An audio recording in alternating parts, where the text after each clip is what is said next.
Today we are going to learn how to make notes for class 11th and 12th. This video is equally useful for class 11th and 12th. So before I begin, I would suggest you to sit with a notebook and pen. I would use bilingual approach to make it easy for the students struggling with listening skills. So let us understand why and how the note making is important in the life of a student. As we know, knowledge is vast and unlimited, but our memory is limited. We cannot remember all the information all the time. Hence, note making is necessary. With the help of notes, we can recall the entire information read or heard months ago. So here we can see a clear strategy which we can adopt to prepare good notes on given information.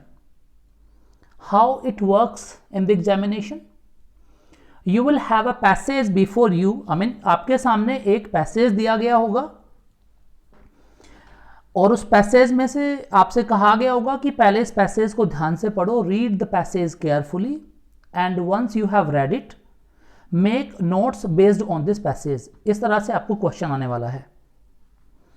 अब जो passage हमारे सामने है उसके notes बनाने के लिए हमें किन किन चीज़ों का ध्यान रखना है. सबसे पहले रीड द पैसेज थैरोली. आप उस पैसेज को बहुत ध्यान से पढ़ लें इससे पहले कि आप नोट्स बनाना शुरू करें. सबसे पहली चीज़, उस पैसेज को पढ़ने के बाद हमें खुद से ये पूछनी है, what is this passage about. इस पैसेज की थीम क्या है, इसका टाइटल क्या है, ये किस बारे में है. आमतौर पर जब आप पैसेज को पढ़ते हैं तो पैसेज के फर्स्ट पैराग्राफ में या लास्ट पैराग्राफ में आपको वो थीम, वो टाइटल मिल जाता है जो हमें ये बताता है कि ये पैसेज इस टॉपिक के ऊपर है. सो title is very important. That is the part of format. सबसे पहले हमें उस पैसेज का फॉर्मेट के लिए टाइटल ही चाहिए कि ये किस बारे में है. देन पढ़ते हुए underline the main points and supporting details. जो भी आपको लगे कि इस पैसेज के अंदर ये पॉइंट मुझे इंपॉर्टेंट लग रहा है, आप उसे अंडरलाइन करते चले जाइए. आप लाइन 1 से शुरू करेंगे. ज़्यादातर पैसेज पैराग्राफ में होते हैं, 4 से 5 पैराग्राफ होते हैं. पहले पैराग्राफ को पढ़िए और उसमें देखिए कि कौन कौन से पॉइंट उस पैराग्राफ के अंदर बहुत ज़्यादा इंपॉर्टेंट हैं, कौन कौन सी चीज़ें ऐसी हैं जो रिडंडेंट हैं, जिन्हें आप निकाल सकते हैं. The things that are not very important are called redundant. तो ऐसी चीज़ों को आप एलिमिनेट कर सकते हैं.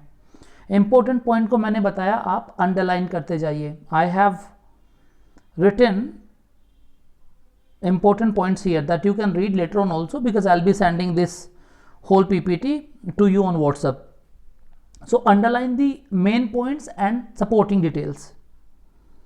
फिर आप पैसेज को तोड़ लीजिए पैराग्राफ्स में. मैंने कहा ऑलरेडी पैराग्राफ्स में दे रखा होगा, इन केस नहीं दे रखा है तो ज़रूरी हो जाता है कि हम उसे पार्ट्स में तोड़ लें. उसके 4 पैराग्राफ या 5 पैराग्राफ ऐसा करके कुछ बना लें और पैराग्राफ 1 में से आप हेडिंग ढूंढ लें कि कौन सा इंपॉर्टेंट हेडिंग इस पूरे पैराग्राफ को रिप्रेजेंट करता है. उस पैराग्राफ को आप हेडिंग की तरह इस्तेमाल करने वाले हैं.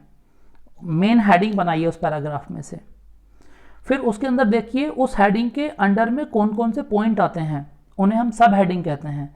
आपने एक पैराग्राफ में से एक हेडिंग चुनी, उसके अंडर में जितने भी पॉइंट्स आ सकते हैं उन्हें हमने कहा सब हेडिंग्स. देन वी यूज सब headings and those subheadings are to be written just under the main heading that we have taken from the first paragraph.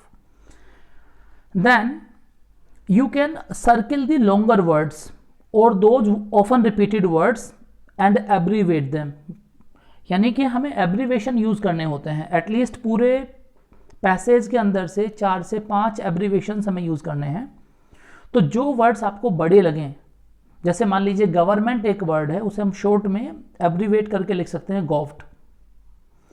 जैसे कहीं आ जाता है प्राइवेट लिमिटेड, तो हम उसे उसका एक्रोनिम बना सकते हैं और कर सकते हैं Pvt, private limited, Pvt LTD. जैसे कहीं ऑर्गेनाइजेशन वर्ड आ जाता है तो हम उसे शॉर्ट में लिख सकते हैं ORG and a period means full stop. So that's how we can turn longer words into their abbreviated forms। वो हम अभी देखने वाले हैं कि किस तरह से abbreviated किया जाता है longer words को। मैं आपको उसकी पूरी लिस्ट भी देने वाला हूँ, समझाने वाला हूँ कि किन किन वर्ड्स को कैसे कैसे हम abbreviate कर सकते हैं।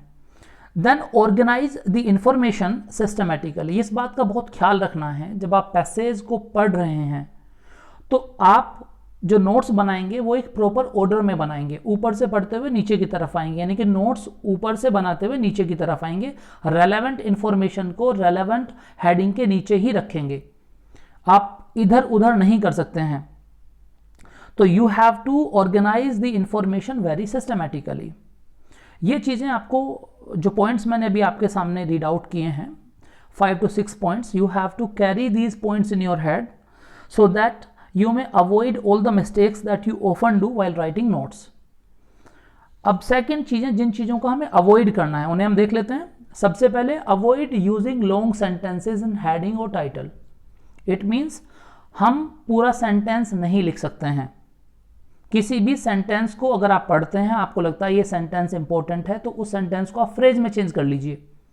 वो फ्रेज कोई भी हो, नाउन फ्रेज हो, एडजेक्टिव फ्रेज हो, एडवर्ब फ्रेज हो, उसे आप फ्रेज में चेंज करेंगे, पूरा सेंटेंस आप नहीं लिखेंगे।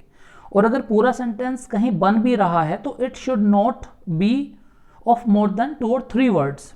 अगर आप पूरे सेंटेंस को तोड़ के 2-3 शब्दों में एक मीनिंगफुल सेंटेंस में तब्दील कर सकते हैं तो दैट्स फाइन, आप उस केस में सेंटेंस लिख सकते हैं। अदरवाइज लॉन्ग सेंटेंस आप कभी नहीं लिखेंगे। कोई भी पॉइंट 3 या 4 वर्ड से ज़्यादा का नहीं होना चाहिए। Never lose the main idea of the passage. जब आप कोई भी फ्रेज बना रहे हैं तो आप रिडंडेंट सेंटेंसेस का फ्रेज ना बनाएं, ऐसा फ्रेज बनाएं जिससे कि आपके पैसेज का आइडिया, जो पैसेज मैसेज देना चाहता है, वो डाई ना हो, वो मरे ना, वो जीवित रहे उसके अंदर। Ignore information which is less important. As I said earlier, redundant sentences, the sentences which are not very important can be eliminated. You can ignore them. You need not write them. उन्हें आप हटा दीजिए, उन्हें आपको लिखने की ज़रूरत नहीं है। जितने भी unimportant और less important information है उसे आप delete करेंगे, उसे आप नहीं लिखेंगे। Then fourth point, be brief, clear and specific। जब मैं कह रहा हूं ब्रीफ, तो हमने पहले से ही फ्रेज में चेंज कर लिया है सेंटेंसेस को, हम ब्रीफ होते जा रहे हैं, लेकिन सेंटेंसेस को इस तरह से फ्रेज में चेंज करना है कि वो पूरे सेंटेंस की सेंस दे दे। ऐसा ना हो कि आपने सेंटेंस को फ्रेज में चेंज कर दिया एंड इट इज़ मीनिंगलेस, उसका कोई मतलब ही नहीं निकल रहा है, तो उससे नोट्स आपके बनेंगे नहीं, क्योंकि आपको बाद में समझना है। तो वो 2 वर्ड पढ़ते ही आपको समझ में आ जाना चाहिए कि इसका ये मतलब था, ये सेंटेंस था, इस सेंटेंस को मैंने 2 वर्ड में चेंज किया था। तो it should be brief, clear and specific. Then you have to underline the heading and sub headings. You can avoid underlining the sub headings, but of course headings are to be underlined. Heading को आप underline करते जाइए, सब heading को चाहे आप ना भी करें, और कर देंगे तो there is not an issue, कोई प्रॉब्लम नहीं है। As I said earlier, to use logical sequence. एक सीक्वेंस में, एक करेक्ट ऑर्डर में आपको उन नोट्स को लगाते हुए जाना है। Then leave no spaces to avoid confusion. ये भी वही है कि इस तरह से आप फ्रेजेस को नहीं लगाएंगे कि कोई कंफ्यूजन हो जाए, आपको समझ में ही ना आए कि ये मैं किस बारे में लिख रहा हूं। And do not include your own version और इंटरप्रिटेशन। आपको अपनी तरफ से कुछ भी उसमें ऐड नहीं करना है, क्योंकि जैसे ही आप अपना इंटरप्रिटेशन वहाँ पर देते हैं, अपना आइडिया उसके अंदर डालते हैं, जो पैसेज का आइडिया है उसे आप डोमिनेट करना शुरू कर देते हैं। पैसेज कुछ कह रहा होता है, आप कोई मतलब निकाल के वहाँ पे लिख देते हैं, तो the very soul of that passage, the very meaning of that passage dies down. You have to be extra conscious that the meaning that is coming to us through that passage must not die. You have to be very alert with that. So do not include your own version or interpretation regarding that essay. और passage. Now we are back to the same thing. Use abbreviations. आपको abbreviations का इस्तेमाल करना है, बता चुका हूं कैसे. अब देखते हैं कि एब्रीवेशंस को हम किस तरह से फॉर्म करते हैं. How to form abbreviations. कम से कम हर पैसेज के अंदर 5 एब्रीवेशंस हमें यूज करने हैं. Use at least 5 abbreviations. अब एब्रीवेशंस कैसे बनते हैं वर्ड्स के. सबसे पहले तो हम कैपिटलाइज कर देते हैं इनिशियल लेटर को किसी भी वर्ड के. इसे हम एक्रोनिमी बोलते हैं. सपोज कीजिए हमारे पास एक फ्रेज है वर्ल्ड हेल्थ ऑर्गेनाइजेशन. एक पूरा वर्ड है, more than 1 words it includes. तो अगर हमें WHO उसे लिख दें तो हमने वर्ल्ड से W लिया, हेल्थ से H लिया, ऑर्गेनाइजेशन से O लिया.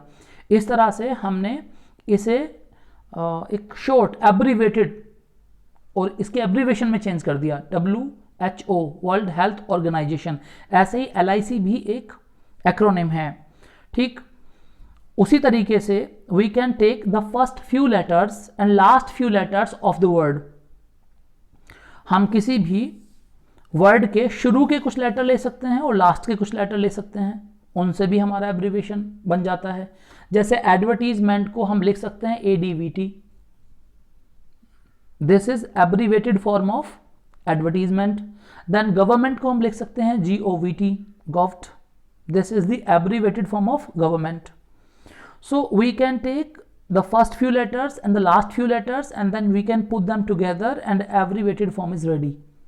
That's how we can also abbreviate the words which are longer enough. Then taking first and last letters of the words.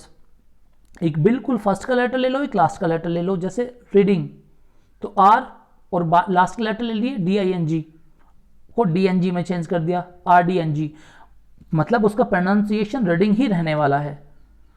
जैसे एजुकेशन को EDN एजुकेशन, ये भी इसका एब्रीवेटेड बन सकता है. कई बार हम कॉन्ट्रैक्शंस का यूज करते हैं. कॉन्ट्रैक्शंस का यूज कैसे. विल नॉट को हम वॉन्ट कर देते हैं, कैन नॉट को कांट कर देते हैं, डू नॉट को डोंट कर देते हैं. ये सारे के सारे हमने कॉन्ट्रैक्ट कर दिए. तो ये कॉन्ट्रैक्शंस हैं हमारी हेल्पिंग वर्ब प्लस नॉट के लगने के बाद. जैसे have not haven't, did not didn't, would not wouldn't, had not hadn't. तो ये सारे के सारे contractions हैं that we can use to abbreviate words.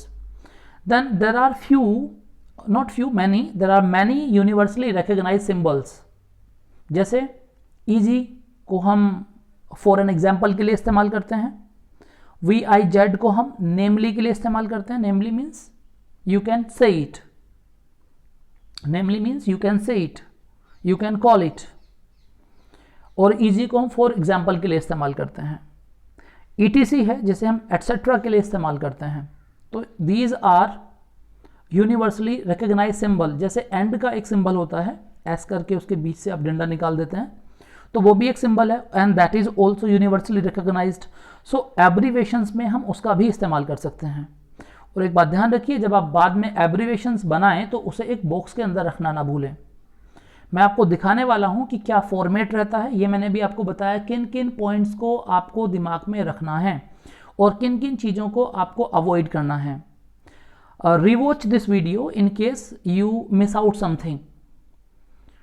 I am going to give you certain examples to make it clear, to bring this point home. Once we have abbreviated, we have to write summary also, not more than 80 words that we use. So we have to summarize also. What all points we have to carry in mind when we are summarizing those points? The summary should include all the important points. जो points हमने ऊपर लिखे हैं उन्हीं के आधार पर हमारी summary लिखी जानी है. summary में हमारे वही points आने चाहिए जो हमने ऊपर अभी डिस्कस किए हैं. Use the notes made to draft the summary. Of course ये वही पॉइंट है कि उन्हीं पॉइंट्स को आप ड्राफ्ट करते वक्त समरी में इस्तेमाल करें जो पॉइंट्स आपने नोट मेकिंग बनाते वक्त रखे हैं. join the points and make them into complete sentences. जो आपने पहले phrases में चेंज कर दिया अब उन्हें sentences में चेंज कर दीजिए, समरी तैयार हो जाएगी.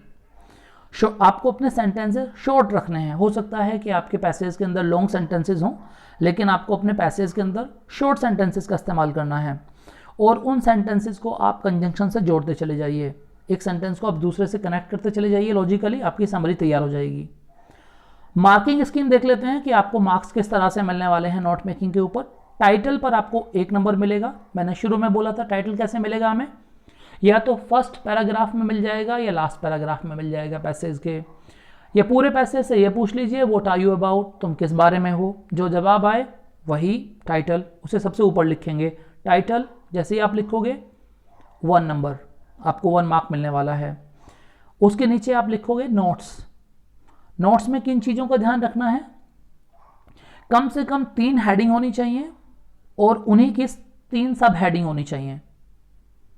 नोट मेकिंग में आप ध्यान रखिएगा कम से कम 3 हेडिंग, ज़्यादा हो सकती हैं 3 से, लेकिन 3 से कम ना हो, और हर एक हेडिंग के नीचे 3 सब हेडिंग हो।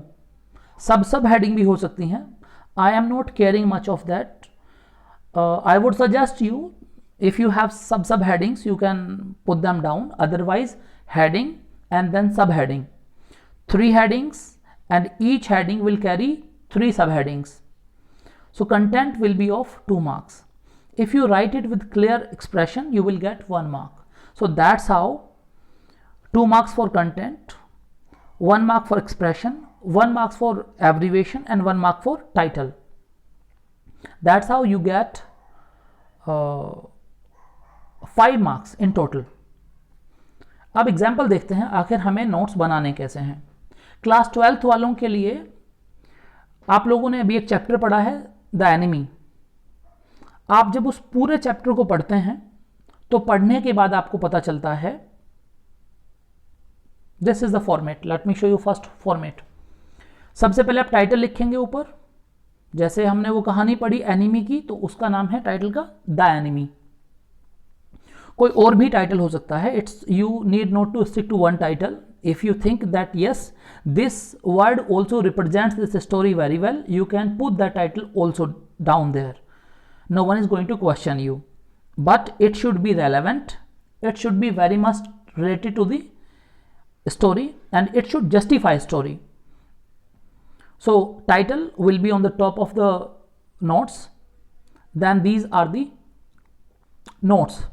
सबसे पहले 1 लिखिए, उसके सामने मेन हेडिंग लिखिए, फिर मेन हेडिंग के नीचे जो इंपॉर्टेंट पॉइंट्स हैं उस मेन हेडिंग से रिलेटेड उन्हें आप ऑर्डर में लिखते चले जाइए, कम से कम 3, 1.1, 1.2, 1.3।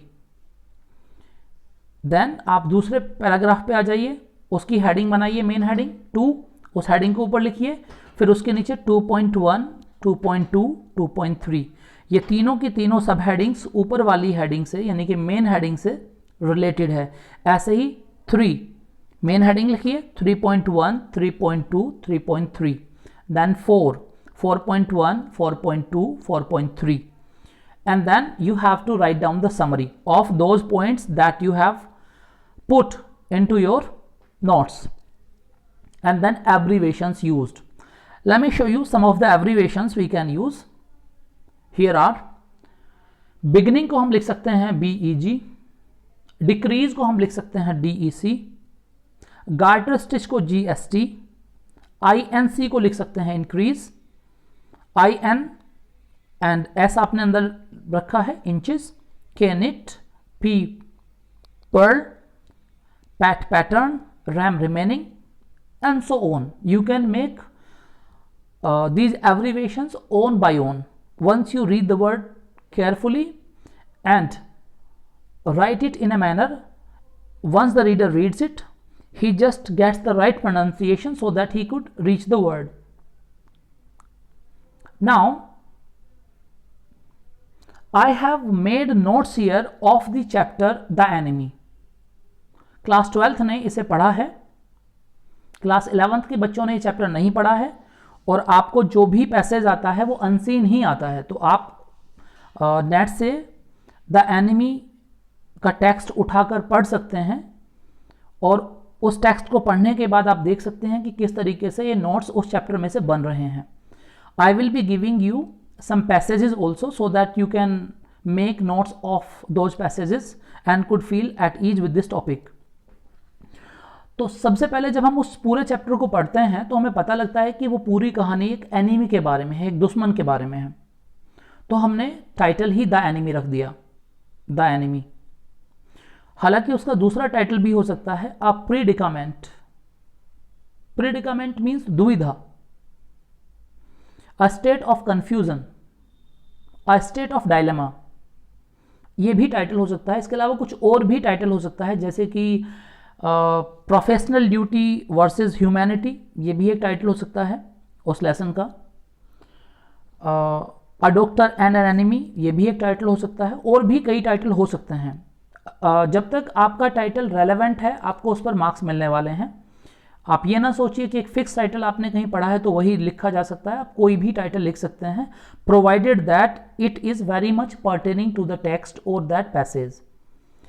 हम आगे पढ़ते हैं द एनिमी के बारे में। ये हमारी हेडिंग हो गई, ये हमारी सबसे ऊपर टाइटल हो गया, फिर उसके नीचे हमारी हेडिंग हो गई 1। सबसे पहले हम पहले पैराग्राफ में पढ़ते हैं इम्पोर्टेंट फॉर सादाओ होकी।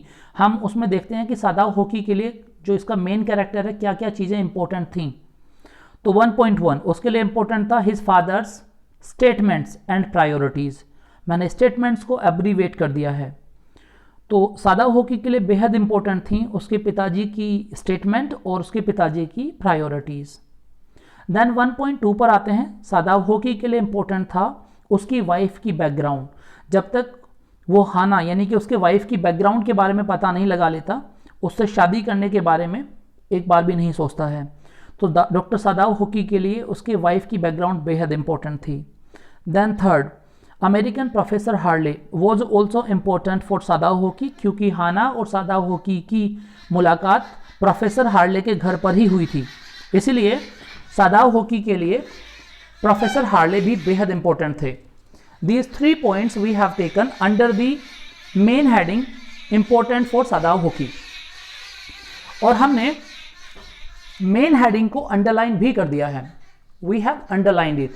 इस बात को भी आपको ध्यान रखना है कि मेन हेडिंग्स को हमें अंडरलाइन करते हुए चलना है। Then point number 2, the shadow from the sea. This is the main heading of the second passage, the shadow from the sea. Second paragraph में हम देखते हैं कि डॉक्टर सादाव अचानक से किसी आदमी को समुद्र से आते हुए देखते हैं। उसके बाद क्या होता है, वो आदमी स्टैगर करता है, क्रोल करता है, फॉल डाउन, गिर जाता है। क्रोल मीन्स घुटनों के बल चलना, फॉल मीन्स गिर जाना। तो वो लड़खड़ाता हुआ चलता है, फिर घुटनों के बल चलता है और वहाँ पे गिर जाता है। देन वो सोचते हैं he was a fisherman perhaps, कि शायद ये कोई मछुआरा है। लेकिन बाद में वो जब पास में जाते हैं तो पता चलता है he was a white man. फिर वो ध्यान से देखते हैं तो पता चलता है he was shot and bleeding, उसे गोली लगी हुई थी और उसके अंदर से खून निकल रहा था। So this has been taken from the second paragraph of the enemy and we have covered all the important points under the main heading the shadow from the sea. Then we take the third main heading. जब वो देख लेते हैं कि ये तो अंग्रेज है और डॉक्टर सादाव जापानीज हैं और अंग्रेजों की और जापानीज की लड़ाई चल रही है, ऐसे में ये तो हमारे देश का दुश्मन है। जब डॉक्टर सादाव उसे दुश्मन के रूप में अपने घर के पार पड़ा हुआ घायल पाते हैं तो वो इस कंफ्यूजन में चले जाते हैं कि व्हाट टू डू नेक्स्ट, यानी कि एक उनके सामने डायलेमा है, एक दुविधा है कि अब वो क्या करें। तो इसको मैंने हेडिंग बनाया है 3 में, what to do next, it's a dilemma. तो अब उसके नीचे सब हेडिंग लेते हैं, put him back in the sea. सबसे पहले उनके मन में ख्याल आता है कि इसे वापस समुद्र में फेंक देते हैं।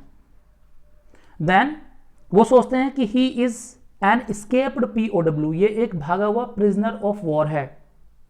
देन 3.3 में डिसीजन करते हैं कि नहीं इसे वापस नहीं फेंकते हैं समुद्र के अंदर, इसे चलो ऊपर कमरे में लेकर चलते हैं।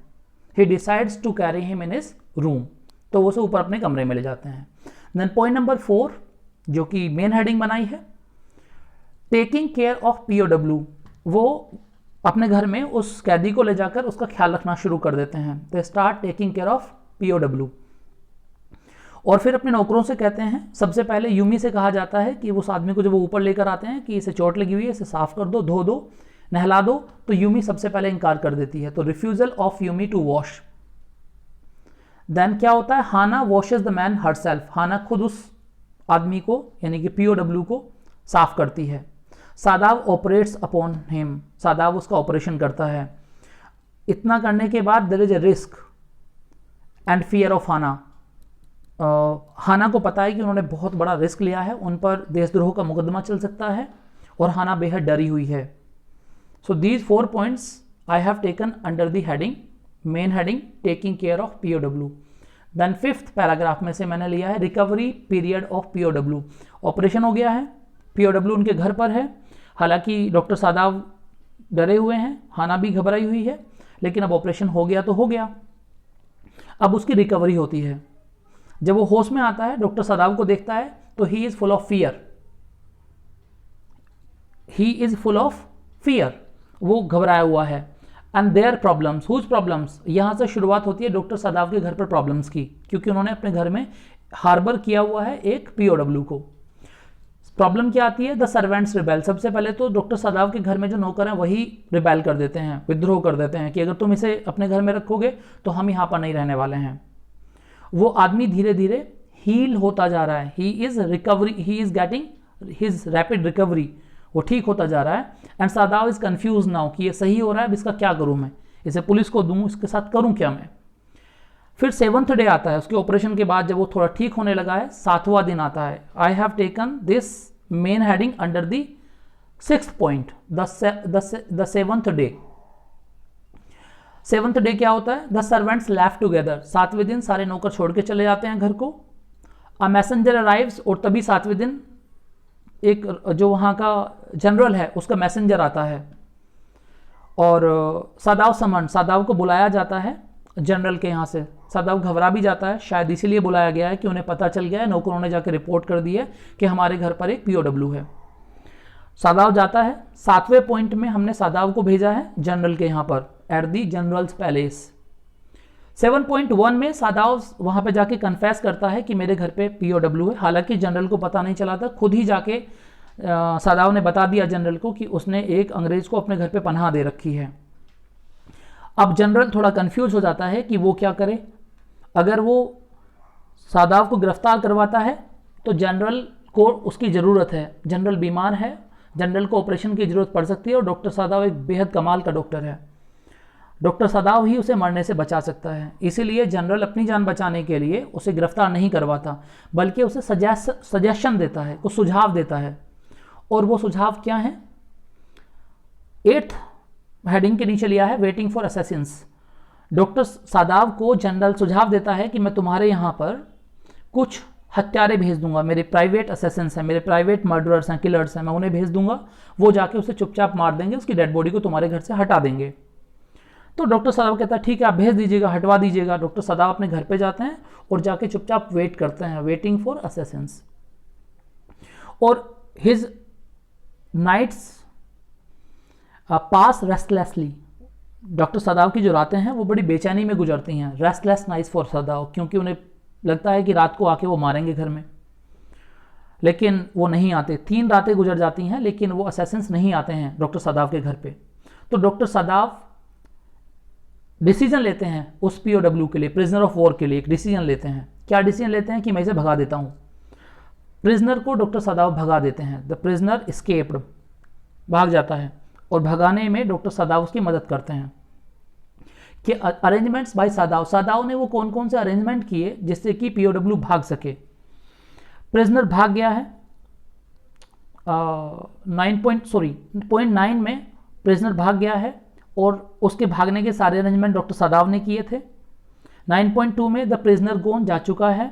9.3 में द सर्वेंट्स रिटर्न, उस प्रिजनर के जाने के बाद सभी नौकर वापस लौट आते हैं। उसके बाद जनरल का ऑपरेशन भी होता है। The general operated and saved, general का ऑपरेशन होता है, उसे बचा लिया जाता है। देन 10 में मेन हेडिंग हमने ली है Sadao's final observation of general. Sadao operation करने के बाद अब जनरल होश में आ गया है, तो वो ऑब्जर्वेशन, अंडर ऑब्जर्वेशन है डॉक्टर सादाव के, जनरल को ध्यान से देख रहे हैं। और यहाँ पर डॉक्टर सादाव जनरल को बताता है कि पीओडब्ल्यू भाग गया है, आपके वो हत्यारे हमारे यहाँ आए नहीं, मैं इंतजार करता रहा लेकिन वो भाग गया। तो डॉक्टर सादाव से जनरल बोलता है कि it was my lack of duty, ये मेरी कमी रही कि मैं उन्हें नहीं भेज पाया, मैं बीमार था, अपने में इतना अब्जॉर्व था कि मैं उन हत्यारों को नहीं भेज पाया। तो सारा ब्लेम किसके ऊपर आ गया? जनरल के ऊपर। यहाँ जनरल को लगता है लैक ऑफ, सादाव भी सोचता है कि there is a lack of dutifulness in general, लेकिन इस बात को एडमिट नहीं करता सादाव जनरल के सामने। अब सादाव को जनरल की वीकनेस मिल जाती है। क्या वीकनेस? कि जनरल ये मान रहा है कि मेरी गलती है, मैं अपने हत्यारों को नहीं भेज पाया, इसलिए भाग गया POW. Now the general is in the palm of Sadao. अब जनरल सादाव की मुट्ठी में है। ये पूरा चैप्टर है जो हमने नोट्स में तब्दील कर दिया। That's how we can create notes of any passage, any chapter, anything on any subject. It's not about English. You can create notes of any subject in a proper format that we have used here. And we have used certain abbreviations here that we have to show, for which we will be rewarded with 1 mark. We will be awarded 1 mark. Abbreviations that we have used are IMP, important है, STMNTS, statements के लिए use किया है मैंने, ये symbol and के लिए use किया है, POW प्रिजनर ऑफ वॉर के लिए यूज किया है, प्रोब्स प्रॉब्लम्स के लिए यूज किया है, एंड GEN जनरल के यूज किया है। These are the notes that we have made from a chapter of class 12 from Vistas, and the name of the chapter is The Enemy, which is the title, and then we made headings and then subheadings, and then we kept on moving forward with the story till the end. And that's how we can create notes of any chapter. Now I will be giving you certain passages of which you have to make notes. Thank you.